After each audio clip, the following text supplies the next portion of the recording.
बच्चों previous topic में हम लोग पढ़ रहे थे मास एंड वेट। बच्चों अभी हम आप लोगों को पढ़ा रहे हैं फिजिक्स फंडामेंटल्स।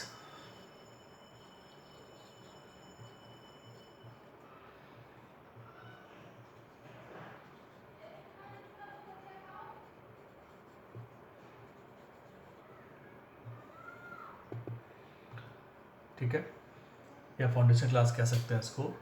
तो बच्चों कल हमने आपको बताया था मास के बारे में। ठीक है, इसकी डेफिनेशन थी quantity of matter possessed bye a body is called mass of body. कल लिखवा दिया था हमने। ठीक है बच्चों, इट्स यूनिट किलोग्राम,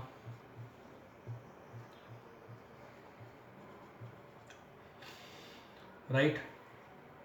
और क्या लिखा था हमने? हाँ बच्चों, मेज़र कैसे करते हैं, किस डिवाइस से मेजरमेंट किया जाता है? मेजरिंग डिवाइस, ये याद रखने वाला है।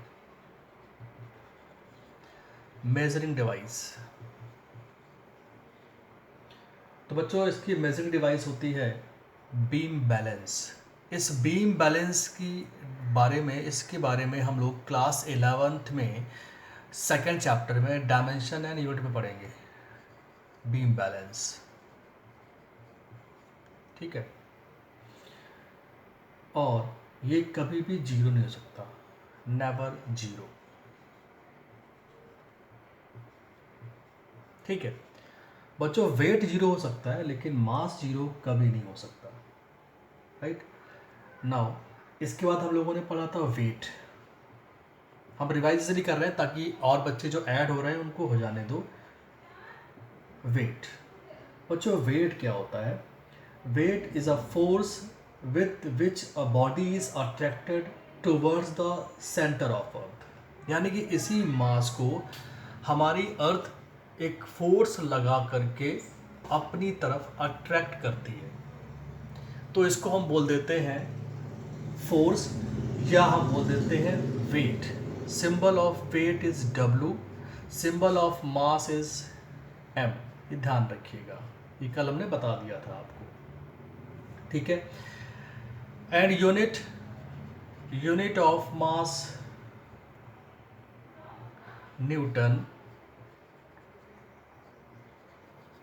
ठीक है, एंड द मेजरिंग डिवाइसेस, कल बताया था आपको मेजरिंग डिवाइसेस, आई थिंक नहीं बताया था शायद। मेजरिंग डिवाइसेस है इसकी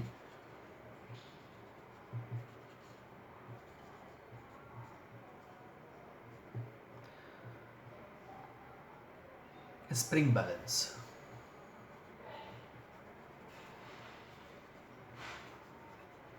ठीक है, इसके बारे में इंफॉर्मेशन आपको क्लास 11th में मिलेगी, क्योंकि ये एक्चुअल में पूरे के पूरे एक प्रैक्टिकल नॉलेज अप्रोच है ये, जो कि क्लास 11th में वो कम्प्लीटली दिया गया है।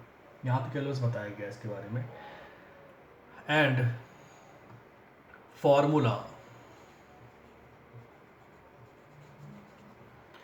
W which is equal to force attract by earth into equal to mg। ठीक है, इसमें एक चीज और है कि mass is a scalar quantity,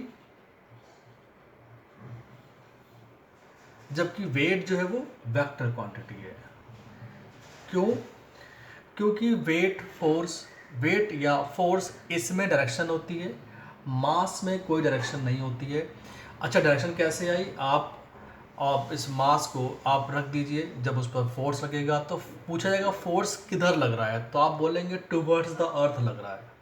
यानी कि इस वेट पर, यानी कि इस फोर्स पर डायरेक्शन होने की वजह से और मैग्नीट्यूड होने की वजह से इसका एक और नाम से जाना जाता है वेक्टर क्वांटिटी। ठीक है बच्चों। अच्छा, वेट जीरो हो सकता है। क्यों जीरो हो सकता है? वेट में भी जीरो। क्यों बच्चों जीरो हो सकता है? मास तो जीरो होगा नहीं, तो बचा क्या? जी की वैल्यू जीरो हो सकती है, ये हम आपको आगे टॉपिक में बताएंगे। बच्चों जीरो कब होती है? जब आप अर्थ की सरफेस से बहुत हाइट पर चले जाते हैं तो जी की वैल्यू धीरे धीरे कम होना शुरू हो जाती है, या फिर आप अर्थ के डेप्थ में जब चले जाते हैं या जाने लगते हैं तो भी जी की वैल्यू कम होना शुरू हो जाती है। और जब जी की वैल्यू कम होगी तो एक वैल्यू ऐसी भी तो आ सकती है जहाँ जी की वैल्यू जीरो हो जाए। तो जी की वैल्यू कहाँ कहाँ पर जीरो होती है, हम लोग इस टॉपिक के बारे में डिस्कस आगे करेंगे। सो बच्चों अगर सभी लोग आ गए हैं तो इसको एक बार रिवाइज कर लें, नोट कर लें, फिर अगले टॉपिक पर, नए टॉपिक पर हम लोग आते हैं। And the fourth, mass always constant but weight never constant. ये जीरो भी हो सकता है, ठीक है, और नॉन जीरो भी हो सकता है। तो आप कह सकते हैं वेरिएबल, ये कांस्टेंट नहीं रहता है वेरिएबल। क्यों? क्योंकि बच्चों जी की वैल्यू जो है वो वेरी करती है, ठीक है। तो जी की वैल्यू वेरी करने की वजह से या चेंज होने की वजह से वेट भी जो है वो चेंज होता रहता है, ठीक है बच्चों, ये भी चेंज होता रहता है। Now next, never zero,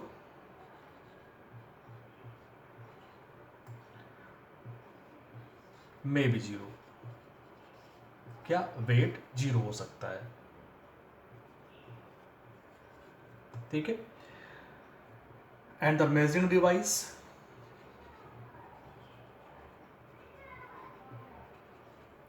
measuring device, beam balance,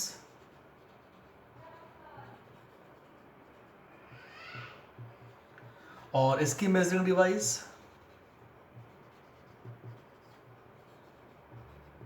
spring balance. Spring balance तो आप सबने देखा भी होगा। आप लोग जो अपना वेट नापते हैं ना डॉक्टर के क्लिनिक पर जाकर के, आपके घरों में रखा होगा, ठीक है, वही आपका स्प्रिंग बैलेंस है। अच्छा, बीम बैलेंस, बीम बैलेंस आप कह सकते हैं जो पुराने एक तराजू के शेप में ना दो कटोरे होते थे और किसी हैंगर से लटके होते थे, लगभग वही शेप है बीम बैलेंस। बच्चों नोट करिए इसको। Gravity of moon equal to 1.7 metre per second square. So weight on earth, क्योंकि मास तो चेंज होगा नहीं, केवल ग्रेविटी चेंज होगी। So m actual mass into gravity on earth, equation number 1। Similarly weight on moon of the object, mass same रहेगा, mass कभी change नहीं हो सकता, उसका मैग्नीट्यूड कभी चेंज नहीं होगा। And gravity on the moon, equation number 2।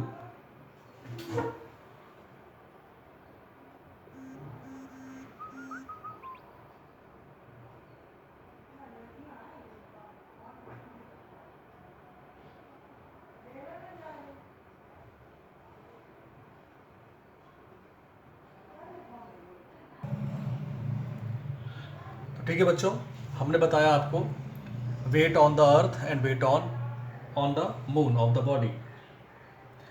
तो बच्चों हम क्या करते हैं, हमें दोनों ही वेट का कंपेयर करना है, यानी कि आप उससे निकाल लेना है कि उस ऑब्जेक्ट का मून पर क्या वेट होगा। तो सिंपली हम डिवाइड करते हैं, क्योंकि हमें वेट ऑन द मून निकालना है, तो equation 2 divide by 1, equation 2 divide by 1, ठीक है। So W weight of object on the moon, weight of object on the earth equal to m gm upon m g e, ठीक है। तो आप देख पा रहे हैं m से m कैंसिल हो गया, so this equal to gm upon ge, right. और आप जानते हैं ग्रेविटी ऑन द मून, या हम इसका भी रेशियो पहले निकाल चुके हैं, आपको पता होगा प्रीवियस टॉपिक में निकाल चुके हैं। वो कितनी वैल्यू होती है, अप्रॉक्सीमेट इक्वल टू 1/6। या फिर आप एक काम कर सकते हैं, जीएम की वैल्यू आप पुट कर सकते हैं, gravity on the moon is 1.7 metre per second square, ठीक है, जो कि हमने लिखा हुआ है यहाँ पर, ये पुट कर सकते हैं तो भी आ जाएगा। अदरवाइज आप ऐसे भी कर सकते हैं, क्योंकि हम निकाल चुके हैं इनका रेशियो पहले। तो बच्चों हमारे पास फाइनली आंसर आया, weight on the moon upon weight on the earth of the object is 1/6। या फिर हम कह सकते हैं weight of the object on the moon is the 1/6 of weight on the earth of the object। आप simply इसको ऐसे भी कह सकते हैं कि अगर कोई बॉडी अर्थ पर 600 kg की है, अगर कोई ऑब्जेक्ट हमारे अर्थ पर उसका जो वेट है उसका 600 kg है, तो बच्चों वही मून पर जाकर के 100 kg में या 100 kg का फोर्स लगाएगी या 100 kg का हमें फील होगा। समझ गए? यानी कि जो बच्चे 60 kg के हैं, आपके आसपास कुछ लोग 60 kg के होंगे या 30 kg के होंगे मान लेते हैं, तो सोच लीजिए मून पे जाकर उनका वेट कितना हो जाएगा। कोई 10 किलो का हो जाएगा तो कोई 20 किलो का हो जाएगा। ठीक है बच्चों, इसे नोट करिए। तो बच्चों नेक्स्ट टॉपिक है variation in the weight of a body. यानी कि हमारी अर्थ पर एक ऑब्जेक्ट जिसका मास m है, उसका वेट अलग अलग हो सकता है। देखिए कैसे, पहले हम इसको डायग्राम से बताएंगे, फिर समझाएंगे आपको बाय द डेरिवेशन और by the theory. Variation in the wait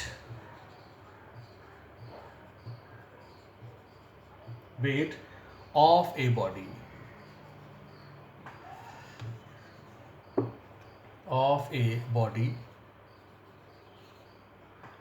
on the earth।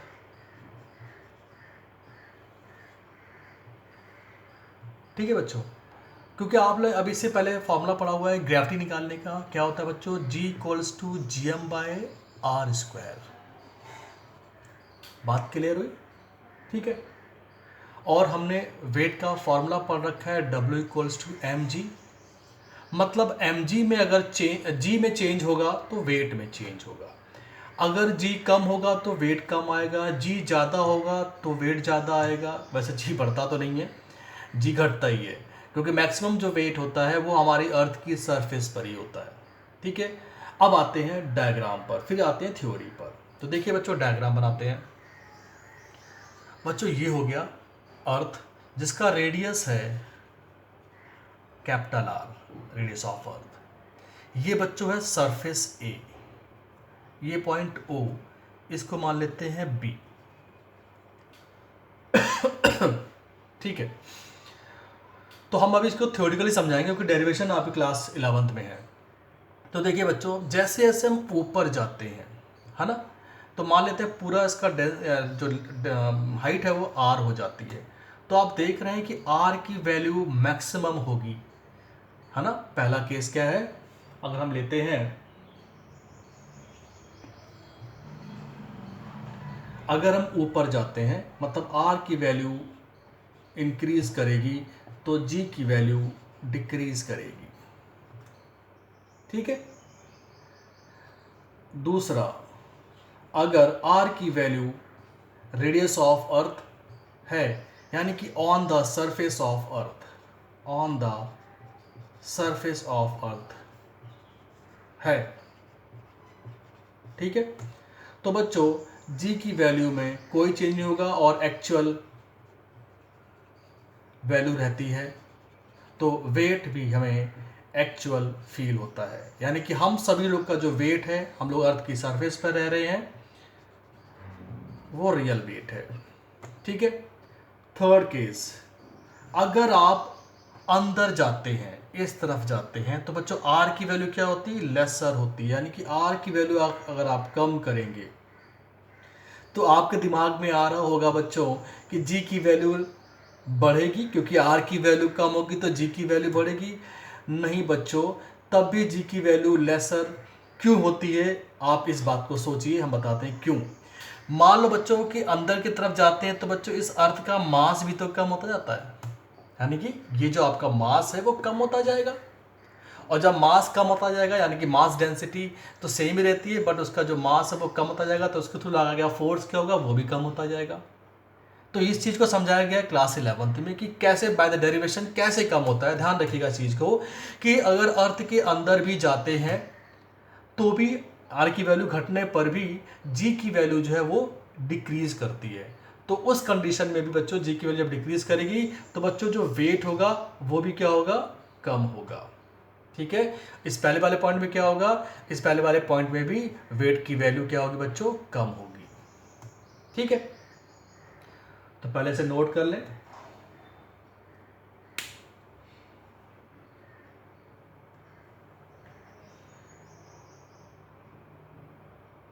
Wait भी चेंज होगा, जैसे कि अभी हम इससे पहले पढ़ चुके हैं क्या, G equals to G M by R square, है ना, ये पढ़ चुके हैं ना। आर की वैल्यू में चेंज आएगा तो जी की वैल्यू में चेंज आएगा। तो बच्चों देखिए फोर्थ केस बड़ा इंटरेस्टिंग केस है, वो ये है, आप जानते हैं कि अर्थ की सरफेस या अर्थ हमारी जो है वो क्या है, फ्लैट है ना, हल्की सी फ्लैट है। बच्चों इस वाले वर्टिकल लाइन को हम यहाँ पर लास्ट और ये जो पॉइंट्स है इसको बोलते हैं पोल्स, है ना, north pole and south pole ऐसा बोलते हैं ना, north pole and south pole. और इसी के हॉरिजॉन्टली अगर हम कट करें इसके सेंटर से होके जाना चाहिए, अर्थ के सेंटर से। बच्चों अर्थ की बात चल रही है, तो बच्चों ये कहलाती है इक्वेटर लाइन, इक्वेटर। अब आप देख पा रहे हैं कि ये जो डिस्टेंस है या ये जो रेडियस है जिसको हम बोलते हैं आर ई, यानी कि radius at equator, radius at equator. ठीक है, और ये जो लेंथ है ये यहां सेंटर से सरफेस तक की, इसे बोलते हैं आर पी। ठीक है, या आर ई में इसको लिख लो, एंड रेडियस ऑफ या रेडियस एट पोल मतलब आर पी। आप देख के आपको देख के खुद ही लग रहा होगा कि कौन सी ज्यादा बड़ी है, तो आप कह सकते हैं कि R E is greater than R P, right. तो आप बच्चों यहां पर देख सकते हैं अगर आर ई ज्यादा होगा तो जी ई की वैल्यू क्या होगी बच्चों, कम होगी, राइट। जी की वैल्यू, क्योंकि आर की वैल्यू बढ़ेगी तो जी की वैल्यू कम होगी, so g is lesser than g p. मतलब gravity sorry, gravity at the equator is lesser, यहां पर कम होगी, ठीक है, जी, और यहां पर जी पी ज़्यादा होगा। ठीक है, तो बच्चों अगर हम इसको मास से मल्टीप्लाई कर दें, m g e lesser m g p, तो बच्चों ये है क्या, weight on the equator and weight on the pole. तो सोचिए हम लोग कहाँ रह रहे हैं, हम लोग बच्चों इक्वेटर के आसपास रह रहे होते हैं, समझ गए, यानी कि अर्थ की सरफेस पर ही पोल पर हमारा वेट ज़्यादा होगा और इक्वेटर पर हमारा वेट कम होगा। सो नोट कर लें प्लीज कि हम हवा में उड़ रहे हैं या एक जगह ऐसा लगेगा कि हमारा वेट बढ़ रहा हो। तो जब आपको फील हो कि हम हवा में उड़ रहे हैं लिफ्ट के अंदर, तो आपको लगेगा, तब उस समय आपको वेटलेसनेस फील कराया जाता है, मतलब होता है फील उसमें, due to uniform motion of the lift. तो बच्चों हम इसी चीज़ को बताते हैं एक्सपेरिमेंट से। आपने क्या किया, किसी वेट बैलेंस पर या वेट मशीन पर आप खड़े हो गए, ठीक है, आपने एक्शन फोर्स अप्लाई किया, तो वेट मशीन ने अपवर्ड रिएक्शन फोर्स आपके वेट मेजरिंग के टर्म्स में दिखाता है, रिएक्शन फोर्स अपवर्ड। आपका जो वेट है वो एक्शन फोर्स है, जैसे आपने मशीन पर आप खड़े हुए, वेट मशीन पर खड़े हुए, तो उसका रिएक्शन फोर्स ही आपका एक मेजरमेंट ऑफ वेट दिखाता है। फिर से ध्यान दीजिएगा कि आप वेट मशीन पर जब खड़े होते हैं तो आपका जो बॉडी का जो वेट है वो इस मशीन पर प्रेशर अप्लाई करता है, तो उस वही वेट जो एक्शन के फॉर्म में है, हमारी जो मशीन है उसको रिएक्शन के फॉर्म में ऊपर की साइड दिखाई देती है। कब? जब ये मशीन रेस्ट में होनी चाहिए। ठीक है, मतलब वेलोसिटी कुछ भी नहीं होना चाहिए इस मशीन के अंदर।